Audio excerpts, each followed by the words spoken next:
I will also try to put forward what Nagesh and Naveen Munjal they have to say on this. Now we are aware of the government initiative called as FAME. FAME stands for Faster Adoption and Manufacturing of Electric Vehicles, which includes hybrid also. You have FAME 1, certain initiatives were done, and now it is FAME 2. And some of these policies have been revised and the subsidies have been increased by 50%. So these subsidies have gone up only with a view to incentivize the buyers so that you will be able to increase the number of buyers, and as a result of which we will be able to increase the adoption. So obviously we can expect the prices to come down it is expected it might come down to 60,000 rupees on an average. Now there were some fear factors in the minds of customers. The main important is the initial purchase price, and these subsidies can bring down the purchase price, but it needs to be seen if the OEMs will pass on these benefits to the customers in terms of reduced purchase price, because one of the important objectives of providing these subsidies is the manufacturers will pass on this to the customers, as a result of which the prices will come down, the demand elasticity will play its part. But if the manufacturers quote your increase in commodity prices, your increased palladium, rhodium and all that, and they don't reduce, then the national objective cannot be met. So that's a caveat that the government needs to constantly monitor, support, and they should ensure that the OEM they all pass on this reduced price to customers. Now the second issue is the battery replacement, because each of these batteries they have a fixed shelf life, after which you need to renew the battery, and the cost is quite high, and so we are not getting into that subject of battery costs, etc., etc. So we will try to put up another video which will provide some perspective on that aspect. So as far as the TCO of the electric vehicle is concerned, in any case it's far lower compared to the internal combustion engines. TCO stands for total cost of ownership. So with these subsidies increasing, I think one can expect that it will be approximately 15,000 per 1 kilowatt hour in place of 10,000 rupees earlier. And over and above that, the government has also lifted the cap, which was 20% of the ex-dealer price. Of course, the capping will continue to remain, but the capping has been increased from 20% to 40% now.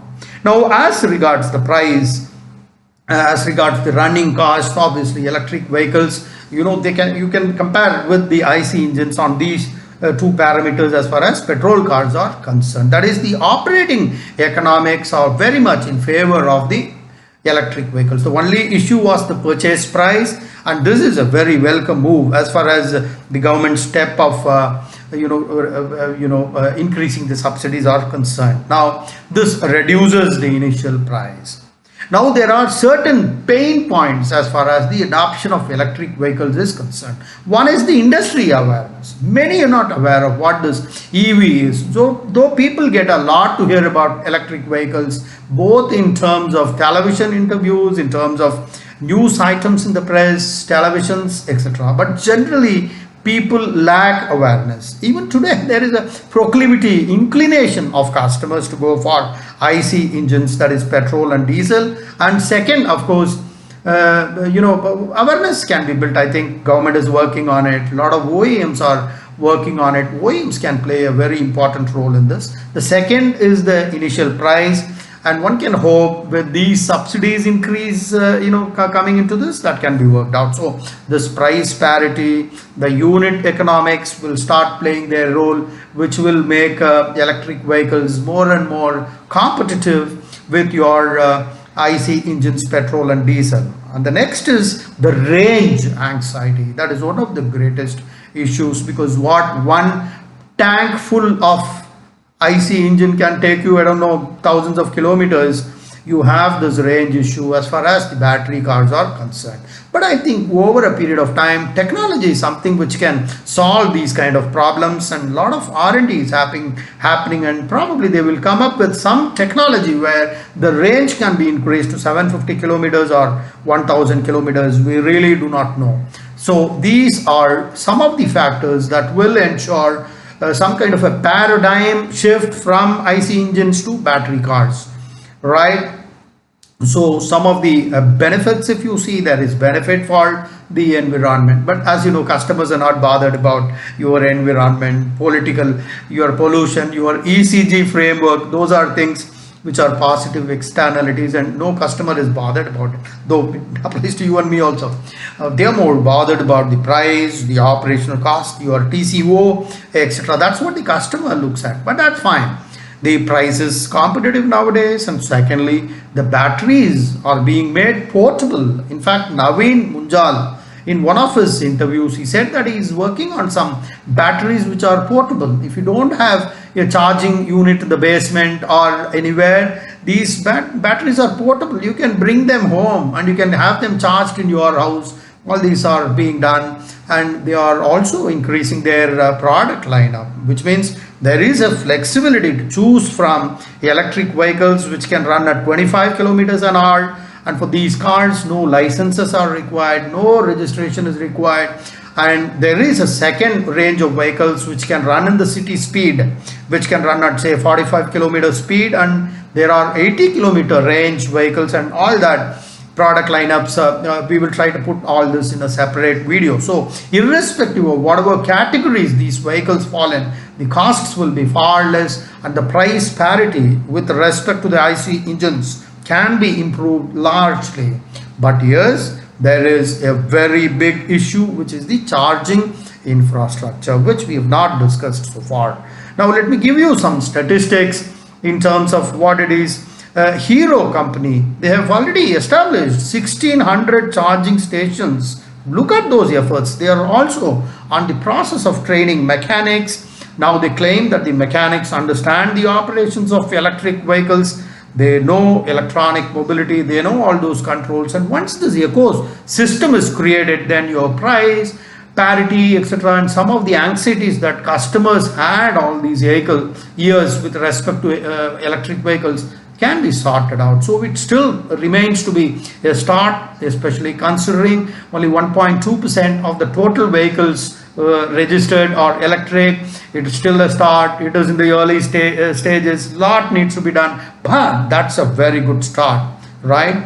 Now if you look at some of the statistics as far as the charging infrastructure is concerned, because that's one of the most important factors for adoption of electric vehicles. Today, India has only 1,800 charging stations. If you look at the demand, 400,000 charging stations are required, my dear friends, to meet its requirement of 2 million cars by 2026 as outlined in the FAME 2 document. Now, where is 400,000 stations and where is 1,800, right? But yes, things are on the anvil, things are being done. Once it reaches a certain level of threshold, then there will be an exponential increase, and we are on the way to achieve the target of 400,000 charging stations by 2026 to meet the requirement of 2 million, guys, 2 million. Okay, now as far as Nagesh Baswanhalli is concerned, Nagesh, you all know, you remember, he's an automotive veteran. He used to work with Fiat Chrysler company, excellent guy. Now he's the chief executive for Greaves. They have their own electric lineups, Greaves. And in one of his interviews, he's made his points very clear. And he shared that the adoption has increased quite a lot, and the volumes in Q4 of the last year was very, very strong. In fact, he shared this figure. More than 22,000 vehicles have been sold, which is a growth of 20% compared to the last year. And he also talked about how they are doing everything possible to ramp up their production capacity at Ranipet, and their obvious plan is to increase the capacity from 100,000 to 1 million units, right? Which is 10 times, guys. That's the kind of plans Nagesh has, and they've already, started organizing capex towards that objective. So one can hope that there will be an exponential increase in the adoption of EV vehicles in the coming years, and the commitment of the CEOs of these OEMs are very clearly seen, whether it is Naveen Munjal or whether it is Nagesh Baswanhalli or it is your Rajesh Jejurikar of Mahindra. And that is how these things are working. They will all be working on a 5-year plan to make it possible. As everyone says that maybe in the next 5 years, one can hope that the adoption will be as high as 20%, and the target is approximately 4 million units by 2026, right? Which means you can see going up from 1.5 lakh units to about 4 million is what is the target set, and everybody is working in full steam. And certain important factors are there as far as the adoption of electric vehicles is concerned. First is the finance facility. The second is supply chain needs to be extremely robust. Thirdly, there are lots and lots of components which are imported, so localization is extremely important. I remember I used to work for Maruti at one point of time when the imported component percentage used to be 50% used to be imported from Japan, including your cylinder blocks, your cylinder heads, oil pumps, carburetors, etc. But over a period of time, indigenization went up very high levels because of the commitment. That was the journey of Maruti Udyog, especially during the initial fledgling years. I'm talking about the initial years of late 80s and early 90s, and we can hope the same thing had to be happening in electric cars also. Not just that, battery is another area where a lot needs to be done. Your charging stations, your supply chains, your financing, the ecosystem, etc. Now, the government has announced a PLI scheme. This is one of the best initiatives. This is PLI, which is Production Linked Incentives. The government of India has announced more than 18,000 crore for adoption of electric vehicles. Guys, so obviously this is for charging infrastructure and host of other things. And with this liquidity infusion of 18,000 crores to the industry, one can hope that the industry will grow leaps and bounds, and against the target that the government has kept for itself for 2022. The government had kept a target of 1 million cars. Against that, we have been able to achieve only 5%.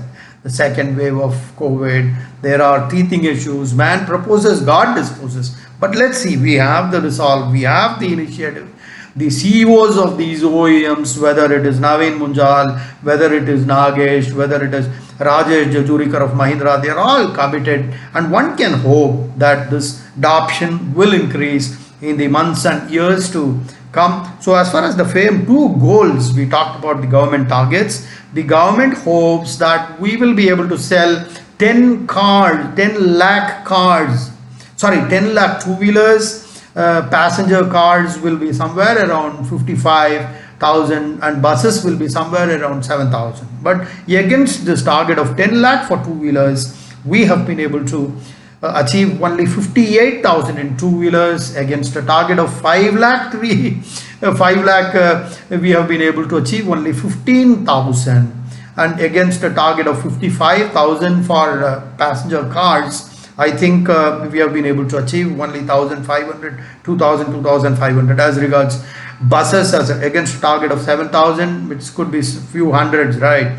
So anyone can understand that new technology takes time, but all said and done, the tailwinds are there, the traction is there, the demand is there, the government is committed to it. The CEOs of automotive companies, we have been talking about your Hero, your Fiat, your Greaves, your Mahindra, they are all committed. And not, of course, Maruti, Hyundai, I don't know what they are doing. So Tamil Nadu, Karnataka, they have been doing a lot on this. They've been allotting lands. In Coimbatore, a new plant of Greaves is coming up, and all of which will propel the future demand for electric cars. Okay guys, I think I've been able to give you some data on the the adoption of electric vehicles in our country. We are closely monitoring these developments, and we will come out with more developments in our next video. Bye bye. This is Dr. Sadasivam signing off. Till we meet again. Jai Hind.